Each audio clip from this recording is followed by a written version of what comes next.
વાત હવે પાટણની કરવી છે। જિલ્લા પંચાયત, તાલુકા પંચાયત અને નગરપાલિકાના ભાજપના ઉમેદવારો જાહેર થયા છે। પાટણ જિલ્લા પંચાયતના 32 માંથી 30 ઉમેદવારો જાહેર કરાયા।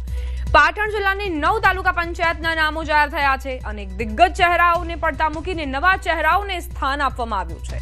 પાટણ નગરપાલિકાની વાત કરીએ, 11 વોર્ડ માટે ઉમેદવારોની જાહેરાત। નગરપાલિકા માટે ભાજપે 40 નામો પર મહોર મારી છે। પાટણ નગરપાલિકામાં કયા મુખ્ય ચહેરા કપાયા તેની પણ વિગતો તમને જણાવીશું।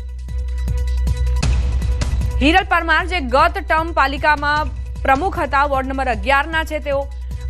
હિના શાહનું પણ સંભવિત નામ છે કે જેમના પત્તા કપાઈ શકે છે। ગત ટર્મમાં તેઓ પાલિકાના ઉપપ્રમુખ હતા, જેઓ વોર્ડ નંબર 9 થી નગરસેવક હતા। સંવાદદાતા અશરફ જોડાઈ ગયા છે વધુ જાણકારી સાથે। અશરફ, કયા કયા નામો કપાઈ શકે છે અને કયા કયા નામોને સ્થાન આપવામાં આવ્યું છે? બિલકુલ દીપા, સ્થાનિક સ્વરાજની ચૂંટણીની તારીખો જાહેર થઈ છે ત્યારે પાટણ જિલ્લા પંચાયત, પાટણ નગરપાલિકા, સિદ્ધપુર નગરપાલિકા અને તાલુકાની 9 તાલુકા પંચાયતની ભાજપ દ્વારા યાદી જાહેર કરી છે ઉમેદવારોને।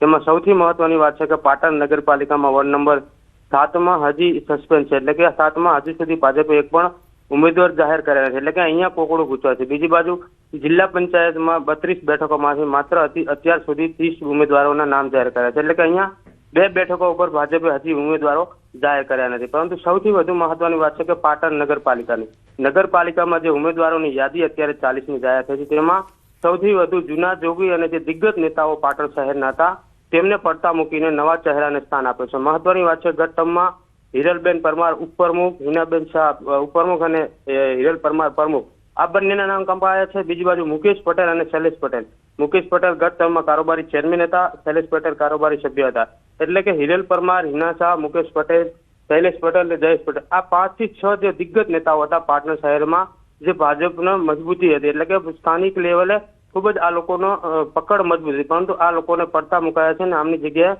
નવા ચહેરાને સ્થાન આવે, એટલે કે ક્યાંક ને ક્યાંક હવે પાટણ નગરપાલિકામાં કરો યા મરો જેવી સ્થિતિનું નિર્માણ થઈ શકે છે। કારણ કે જૂના જોગીઓ જે ડેમેજ કંટ્રોલ કરી શકતા હતા તેઓને અત્યારે પડતા મુકાયા, એટલે કે નવા ચહેરાઓ ભાજપ માટે કેટલા ખરા ઉતરે છે તે આવનારો સમય બતાવશે, પરંતુ અત્યારે આ જૂના જોગીઓને પડતા મૂકવાના કારણે પાટણ શહેરનું સ્થાનિક રાજકારણ ખૂબ જ ગરમાયું છે। દીપા, આભાર અશરફ જાણકારી આપવા માટે।